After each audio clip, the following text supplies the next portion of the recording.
galera, tudo bom com vocês? Ícaro e Vitor na área. Estamos aqui para mais um Yokohama Visita. Hoje a gente vai visitar o Sensei Francisco para uma aula de Kobudo. Vamos ver como a gente se sai aí com as armas, vamos ver como vamos lidar com essa nova área e nova tarefa. É isso aí. Valeu pessoal, até mais.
Fala pessoal, tudo bem? Então hoje estamos aqui na Shinshukan com o professor Francisco. A gente veio fazer uma aula de Kobudo e temos aqui o nosso visitante, né? Nos próximos episódios ele vai estar acompanhando a gente, o Cauã.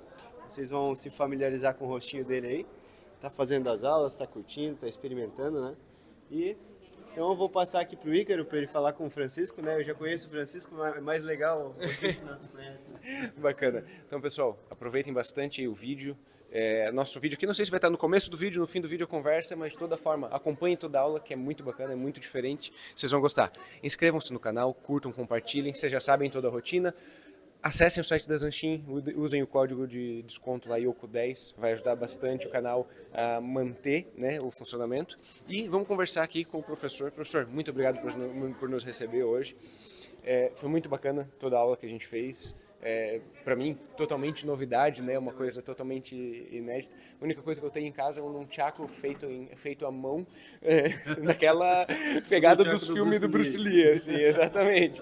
Eu não tinha a mínima noção, assim, de como funcionava o modo de Kobudo, ainda mais de Okinawa, né? A diferença. Então, pode falar, ou pro pessoal, ou a gente conversando aqui, pode falar quem que é o professor, há quanto tempo está aí, fala do que é o Kobudo aí pra gente. Então, Ícaro, Vitor e Cauã, super legal vocês estarem aqui na nossa casa. Para você que está nos assistindo, nós somos a escola Shinshukan. A nossa escola ela é uma escola internacional. Nós temos hoje algo em torno de 130, 140 associações espalhadas em mais de 10 países, sendo que o foco principal é aqui no Brasil, naturalmente. A escola Shinshukan ela foi constituída em 1962 pelo Sensei Yoshihide Shinzato, que era okinawano e que trouxe o karatê Shorin-ryu para o Brasil em 1954. Ele foi o precursor do karatê Shorin-ryu aqui no Brasil e na América Latina, e ele criou a escola Shinshukan, que é a que a gente segue. Certo. Dentro da escola Shinshukan, além do karatê Shorin-ryu que a gente pratica, nós também praticamos o Kobudo Shinshukan. Esse Kobudo ele vem também de treinamentos, de aprendizados que o Sensei Shinzato nos trouxe, através de algumas vertentes do Kobudo, vertentes okinawanas. Sim. O Kobudo que nós praticamos é o Kobudo de Okinawa, que é bastante diferente do Kobudo japonês, que é bastante diferente das lutas com armas chinesas, por exemplo. Sim. Apesar de que o Kobudo okinawano tem uma influência das armas chinesas também. A Acho gente que por pode causa até da falar época, sobre né, isso. direta, né? Que na verdade a história nos mostra, né, que Okinawa tinha uma relação comercial e cultural muito próxima com a China. Sim. Tanto que o karatê que nós praticamos, que todos nós praticamos, tem uma influência forte do Kung Fu por conta dessa interação Okinawa-China, esses intercâmbios culturais e comerciais que existiam na antiguidade. E o Kobudo não foi diferente. Sim. A prática da luta com armas antigas, que é o que significa o Kobudo, e praticado em Okinawa, teve também a influência das lutas chinesas e também de outros países, porque sempre houve um intercâmbio. Então, para nós é uma satisfação muito grande ter vocês aqui. Muito Super obrigado. legal, espero que vocês tenham gostado. Gostamos. Explica pra gente como que funciona aqui. Tem aulas, a gente depois coloca ali no link pro pessoal os endereços, contato do professor, depois a gente vai ver contatos para deixar no contato, mas como que funciona aqui? Tem aulas em que nós que temos aula de Karatê Shorin Ryu aqui ao longo da semana e temos aula do Kobudo Shinshukan. As aulas de Kobudo, em especial, que é o que a gente está conversando hoje e interagindo, elas acontecem nas terças-feiras, às 20 horas, nas quintas, às 20 horas também, e nas sextas, às 19h30. Quem comanda essas aulas, nós somos em 2 professores, o professor Renato e eu, que praticamos o Kobudo já há alguns anos e temos a certificação da Escola Shinshukan como professores certificados, tanto autorizados tanto no karatê quanto no Kobudo. Tanto no karatê quanto no Kobudo. No karatê eu sou faixa preta, 8º dan, e o sensei Renato é 7º dan. E no Kobudo, nós dois, ambos somos 2º dan legal. no Kobudo. Porque é importante desmistificar um ponto aqui que é chave. Existem algumas pessoas que confundem o karatê com o Kobudo. Sim. Tem pessoas, inclusive, que chegam a dizer que o Kobudo é o karatê com armas. Isso é uma heresia, a pessoa falar, tá? Por quê? Por que eu digo heresia? Vocês são faixas pretas de karatê, vocês são professores, né? Quem está nos assistindo sabe disso, quem conhece o karatê sabe que a expressão karatê é caminho das mãos vazias. E por que mãos vazias? Porque na época, na antiguidade, era proibido o uso de armas. Exato. Né? Então, por isso, o Falar desenvolvimento... que o karatê com arma, de fato. E aí, então, assim, não faz um erro gramatical, né? Não faz sentido, tá? O Kobudo é uma arte marcial à parte. É uma arte marcial. Ela anda junto com o karatê. Sim.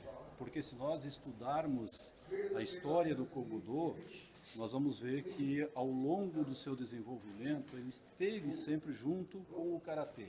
Os mestres de Kobudo eram amigos dos mestres de karatê. Geralmente quem treinava uma coisa treinava outra também. É como um professor de karatê hoje que treina jiu-jitsu ou judô. Exatamente. Bem coincidência, né? Então, é o que acontecia lá no passado. O mestre de Kobudo, ele usava a academia de karatê de um mestre amigo dele para ministrar o Kobudo.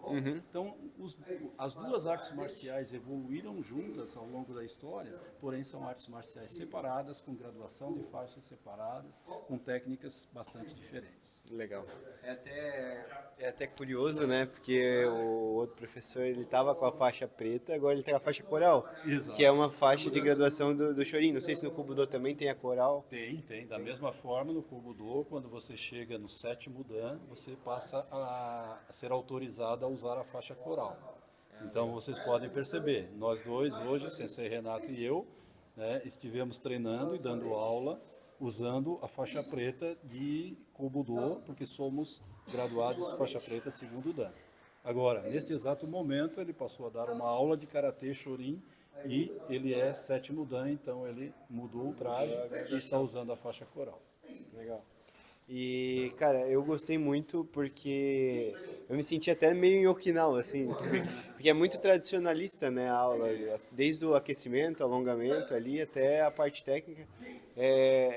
Parece que, tipo, tava entrando na era na atmosfera do Okinawa antiga, né? É gostoso essa sensação e é bonito de ver, né? Chega a ser artístico, assim, algo poético, né? Na verdade, acho que você resumiu bem, sabe, Vitor? Até poético. Porque alguém até pode perguntar, poxa vida, mas nós estamos numa era, na era atômica, né, da tecnologia, por que usar armas antigas? Né? Se você quiser se defender, você não vai usar um bastão. Pode usar. É claro que existem armas letais atualmente, né? E que se você precisar se defender, naturalmente outras armas talvez sejam mais eficientes. Mas a prática do Kobudo é uma prática para o desenvolvimento intelectual e cérebro da pessoa. E nos desafia a melhorar a nossa habilidade corporal e a nossa consciência corporal. Então você pega uma arma, você pega um bastão, você pega um nunchaku e transforma numa extensão do seu corpo. E essa extensão não é para você machucar alguém, não é para você agredir alguém. Pelo contrário, é uma extensão em que você passa a se conhecer um pouco melhor, entender as suas limitações e lutar contra as suas limitações e as suas habilidades. E a gente viu que tem limitação, né? Sim. Bota depois os cortes. Depois né, vocês vão ver as limitações ali, porque no teatro mesmo foi uma... Para finalizar aqui, uma pergunta bem curiosa. Da onde que surgiram essas armas? Eles inventaram com o intuito de ferir alguém ou foi adaptado de alguma ferramenta, algo assim? A gente ouve várias histórias, né? Sim, sim. Eu até vou pedir para o Cauã ir pegando cada uma dessas ali para eu explicar para o pessoal. Tá? Pega para mim qualquer uma delas ali, tá? Então, na verdade, são armas que efetivamente são eficazes, eram muito eficazes no passado, por isso que a gente chama Kobudo, a luta das armas antigas, o caminho das armas antigas, e essas armas, elas eram utilizadas para proteger a vida das pessoas. Se nós olharmos a história de Okinawa, da região onde elas surgiram, os fazendeiros, os agricultores principalmente, precisavam se defender dos saqueadores. E como era proibido o uso de armas, então eles, entre aspas, escondiam entre os artigos agriculturais deles, as ferramentas de agricultura deles. Então, por exemplo, o bo, ele ficava escondido junto com as enxadas e cabos de enxadas. Então, se eventualmente um fiscal do governo viesse lá para verificar se havia alguma arma, ou se estaria sendo usada alguma arma, esse boi estava lá entre os cabos das enxadas. Entende? Era algo que Era um cabo de enxada, normal. né? E ao mesmo tempo, esse boi também ele era utilizado para transporte de sacos, transporte de água. E no momento que o agricultor era atacado por algum saqueador, ele usava isso como arma. Passava a usar como arma. Pega outro lá para mim, Cauã. Tá? Ó. Eu tinha minhas dúvidas se realmente era... Sim, exato. Esse aqui é o Sai. O Sai tem uma história um pouco mais longa, porque esta arma ela foi desenvolvida e aprimorada para lutar contra a espada. Ela tem origem chinesa. Na China antiga já se usava o Sai. Existem lendas que dizem que isso aqui era utilizado para plantar arroz, para fazer o furo no chão, coisa parecida, mas nada comprovadamente. Outros diziam que era usado para prender, como prendedor de cabelo dos chineses antigos, claro, menor do que esse aqui. Talvez, né? Não, os próprios lutadores, né, que eles tinham o cabelo... Não, o samurai vem lá do Japão. ainda falou que não, não tinha. Estamos na China ainda, né? Eles usavam para prender o cabelo, claro, bem menor do que isso aqui. E na medida em que eles perceberam que isso poderia ser uma arma, ampliou o tamanho e passou a se usar como técnica. Em Okinawa, foi muito utilizado para proteger o povo okinawano nas lutas contra a espada, porque o Okinawa não utilizava a espada até o momento em que foi invadida pelo Japão. E no momento em que chegou a espada em Okinawa, aí aquilo foi uma surpresa. E esta arma foi desenvolvida para trabalhar a luta contra a espada. Em que ano que foi, mais ou menos? Isso deve ter sido entre 1500 e 1600 aproximadamente. Tá? Tem um que é bem curioso, parece um remo ali. Isso, vamos lá. O eco, que é o remo mesmo. Pega o remo. Isso. Esse aqui não tem nem muita dificuldade de esconder. Só mais pra cá. Aí. Exato. Isso aqui É o remo que você usa na embarcação aquática Bem oriental mesmo, um remo pequenininho, né? e desenvolvido com técnica para lutar, né? Então o remo, ele inclusive, ele tem uma superfície, eu não sei se a câmera aqui vai conseguir pegar, uma superfície em que tem uma parte de triangular aqui e aqui uma outra parte mais lisa, ovalada, né? Porque é a técnica para você direcionar o barco ou incrementar um pouco mais a força do remo, você usa um lado ou o outro, mas enquanto arma, ele passa a ter uma parte mais fina e uma parte mais grossa. Essa parte mais grossa aqui é para fazer a defesa. E a parte fina A parte é como mais se fosse uma fina espada. é para cortar. Então, em determinados momentos, você vai usar a parte fina para cortar ou você vai usar a parte mais grossa para fazer a defesa. Que legal. Tá? E você tem aqui a parte da frente, que também é um pouco mais fina, que é para você fazer a estocada ou para você juntar areia para projetar contra o adversário. Tem até uma expressão em japonês, sunakaki. Suna, areia, kaki, projeção. Projetar areia contra o adversário para você se proteger. Temos mais alguma coisa aqui ainda? Temos o kama.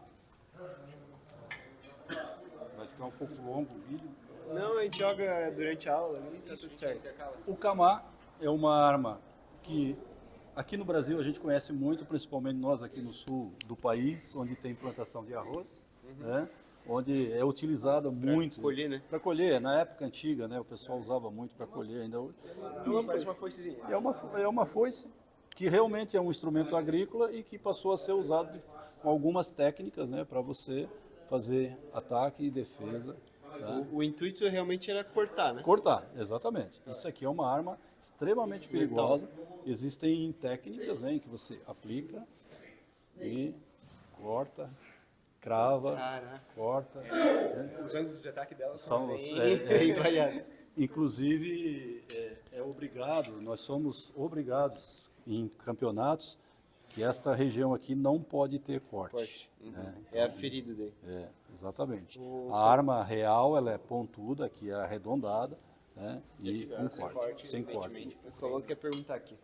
Em que ano mais ou menos foi criada? Ah, essa arma aqui é muito antiga. Essa aqui, eu acho que não tem na história a data. É porque era uma ferramenta. Porque era uma ferramenta de trabalho. Então, é isso aqui, enquanto arma, tem mais de 1000 anos, com certeza. Mais de 1000 anos. Campeonato, como é o campeonato que Catar a apresentação de catar. Os nossos campeonatos são de catas. Nós não temos campeonato de luta. Não tem como você fazer uma luta arma contra arma. Não tem como controlar, né? Não tem como controlar. Não é pontuação, né? Exatamente. Tá? Não ia ser nem nocaute, ia ser internação, né? Nunchaku. Para finalizar, o nunchaku, o mais conhecido, né? Essa aqui é a arma mais conhecida. Desculpa, isso aí vocês cortam, tá?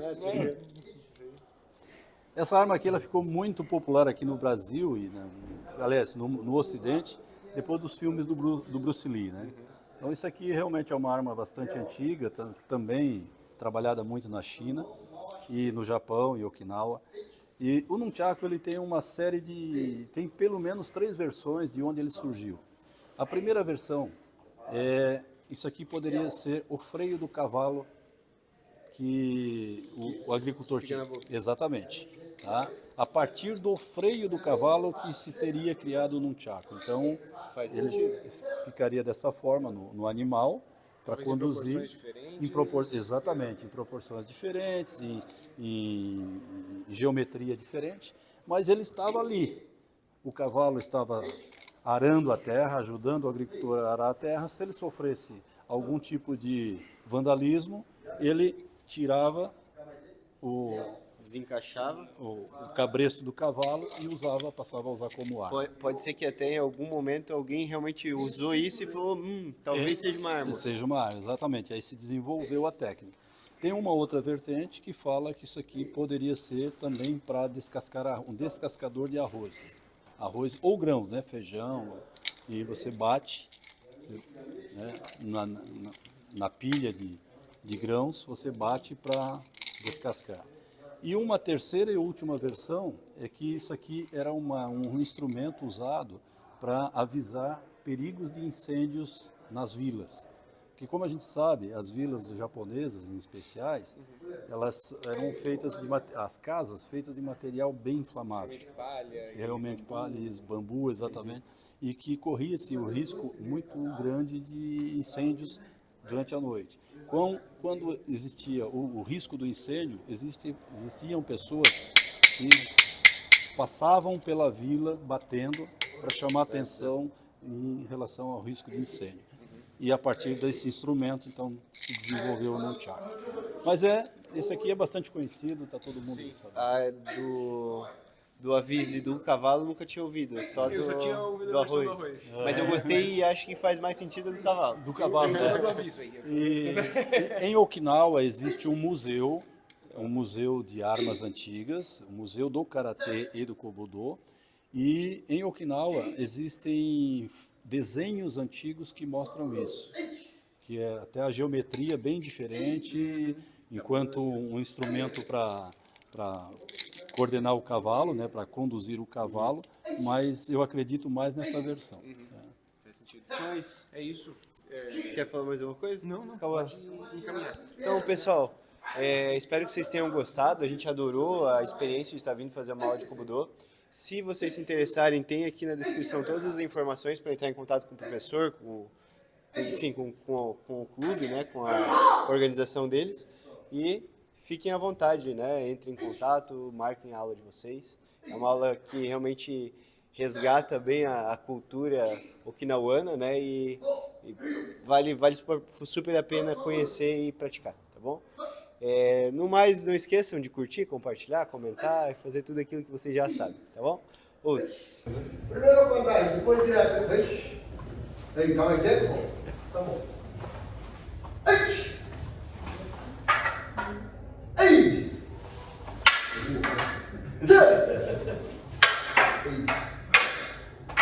Ei! Vamos por um aí, né? Ei! Ei! Vamos! Que preocupado. Vamos lá, direto.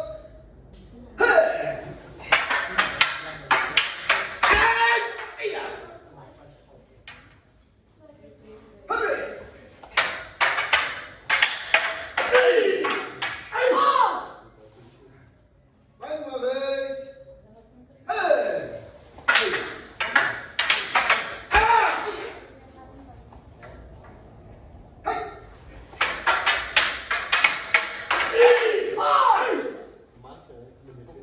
Aí, senta. Aí, Santos. Tá bom. Tomar um golinho da água e vamos trocar de água. Vamos pegar. Vamos voar. Vamos voar.